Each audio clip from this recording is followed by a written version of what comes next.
तन दर्शन धर्म मर्म का पावन यहाँ प्रकाश। आज पुनः है जगा हुआ इस मिट्टी का सम्मान, वर्तमान कर रहा सुनहले आगम का निर्माण। अब तो मिटने लगी अशिक्षा भय की दुखद विभावरी, आओ हम सब रच दे मिलकर नव बिहार की डायरी।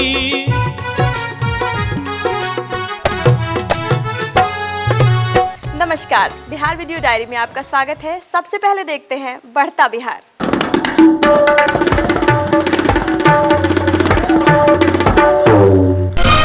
राज्य के 1658 किलोमीटर ग्रामीण सड़कों के निर्माण को राज्य सरकार ने दी मंजूरी। इस पर खर्च होंगे लगभग 12 अरब 15 करोड़ 95 लाख रुपए।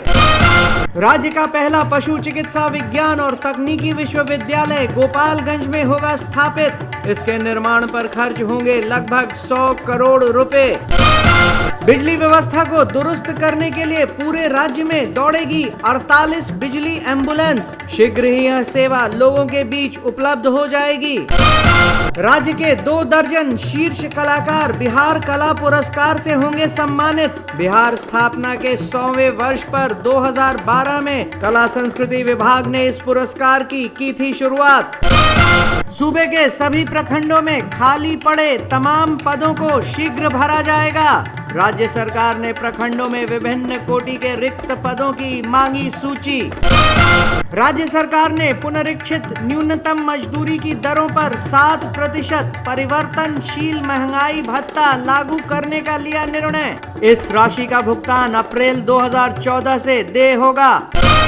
सूबे के छपरा, पूर्णिया और समस्तीपुर में खुलेंगे नए मेडिकल कॉलेज। राज्य सरकार जल्द ही नए मेडिकल कॉलेज शुरू करने की योजना पर काम करेगी शुरू।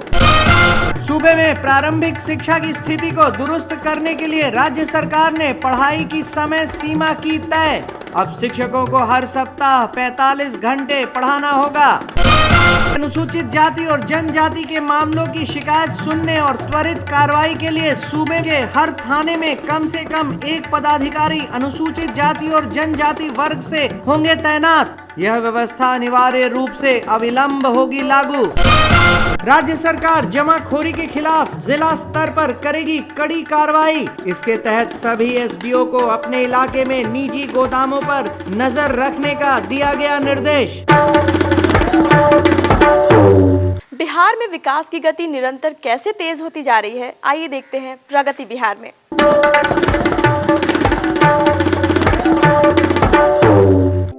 वाल्मीकि टाइगर रिजर्व के जंगलों में प्राकृतिक रमणीय स्थलों का अनोखा संसार है। लगभग 1 दशक पूर्व नेपाल की सीमा से संलग्न इस रिजर्व में जंगल के कुछ भागों में असामाजिक तत्वों का वास हुआ करता था। वर्ष 2005 से भारत नेपाल सीमा पर सशस्त्र सीमा बल के स्थापना से और राज्य के पुलिस के प्रयासों से आपराधिक तत्वों पर नियंत्रण हो गया। आज वैसे सभी इलाके अपराधी तत्वों से मुक्त हैं। यहाँ के वन्य क्षेत्र वन्य जीवों से पुलकित हैं और यहाँ पर्यटन की अपार संभावनाएं हैं। वन प्रशासन के प्रयासों से शाकाहारी जीवों की संख्या में काफी वृद्धि हुई है, जिससे बाघों की संख्या में अच्छी वृद्धि हुई है। कुशल प्रबंधन और निर्णायक पहल के कारण भी वाल्मीकि टाइगर रिजर्व में बाघों की संख्या बढ़ी है। वन निगम के नियंत्रण की अवधि में मदनपुर प्रक्षेत्र में कई घास के मैदान थे, जिसमें सागवान के पेड़ लगा दिए गए। हाल के दिनों में फिर से घास के मैदान विकसित किए जा रहे हैं।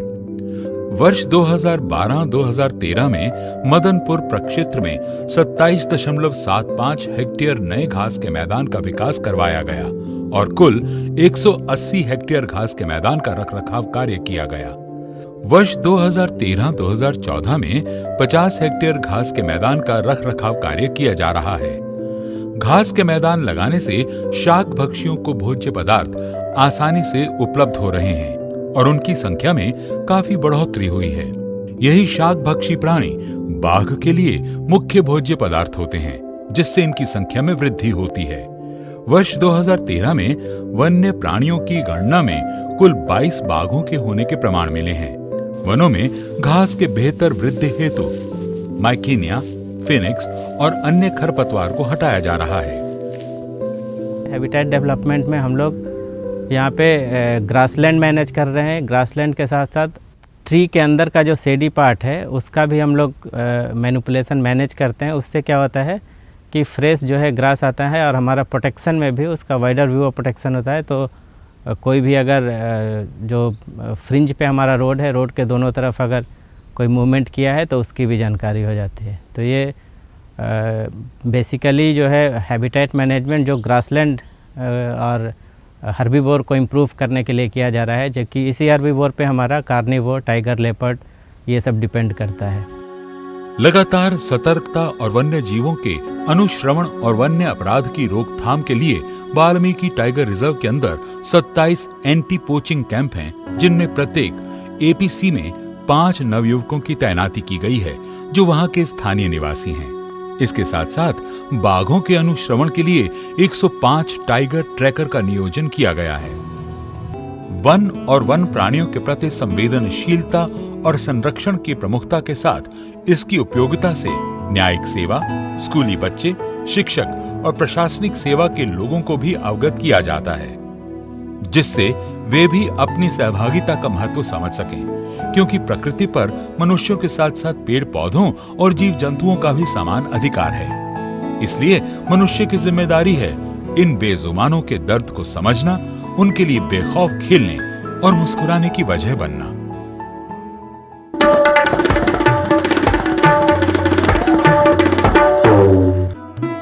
बालिकाओं की भ्रूण हत्या रोकने के लिए सरकार कृत संकल्प। लिंग अनुपात को बढ़ावा और कन्या के जन्म को प्रोत्साहन।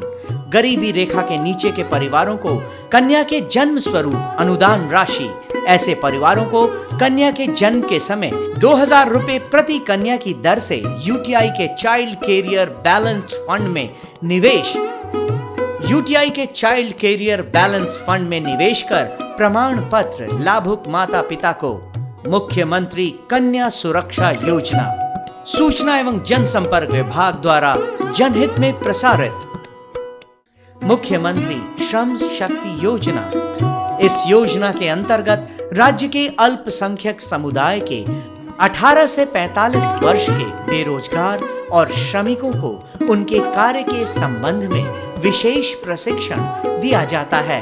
प्रशिक्षण के बाद उन्हें स्वरोजगार हेतु 50,000 रुपए तक साधारण ब्याज पर ऋण उपलब्ध कराया जाता है। विशेष जानकारी के लिए अपने जिले में स्थापित अल्पसंख्यक कोषांग से संपर्क करें। मुख्यमंत्री श्रम शक्ति योजना सूचना एवं जनसंपर्क विभाग बिहार द्वारा जनहित में प्रसारित।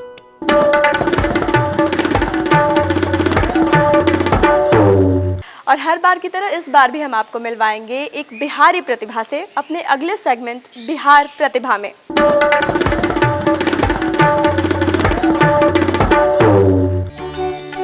आज भी बिहार की 89% आबादी गांव में रहती है और 76% जनसंख्या कृषि और उससे संबंधित कार्यों से जीविकोपार्जन करती है। राज्य सरकार ने कृषि के विकास और किसानों की खुशहाली के लिए कृषि रोड मैप तैयार किया है।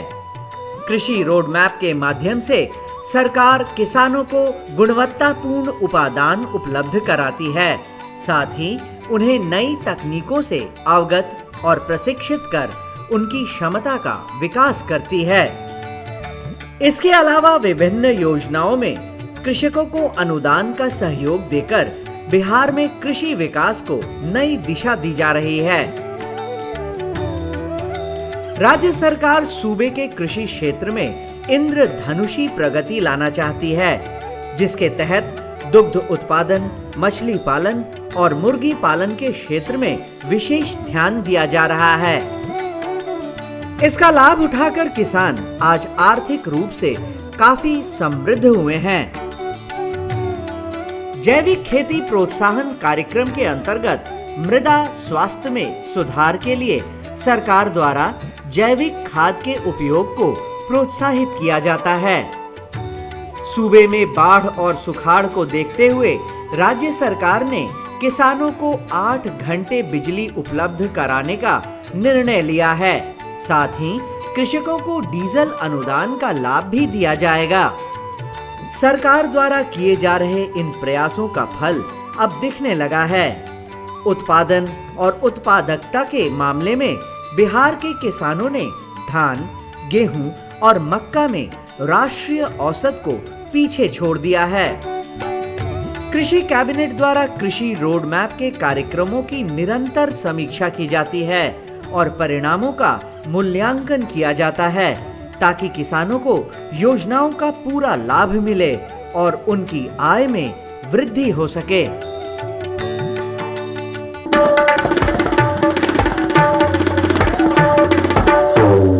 अपने प्राचीन धरोहर को जानने के लिए देखते हैं बिहार धरोहर। बिहार के नालंदा जिला में स्थित प्राचीन विश्वविद्यालय के ये भग्नावशेष आज भी हमारे गौरवशाली अतीत की याद दिलाते हैं, जब विश्व के अनेक देशों के विद्वान यहाँ ज्ञान प्राप्ति के लिए आते थे। 5वीं शताब्दी में स्थापित यह केंद्र 12वीं शताब्दी तक ज्ञान विज्ञान के प्रचार का कार्य करता रहा। यहाँ पर 10,000 विद्यार्थी तथा 1,000 आचार्यों की रहने तथा पठन पाठन की व्यवस्था थी। पूरा नालंदा विश्वविद्यालय लगभग 14 हेक्टेयर भूमि में फैला हुआ था। अपने प्राचीन धरोहर को जानने के लिए देखते हैं बिहार धरोहर।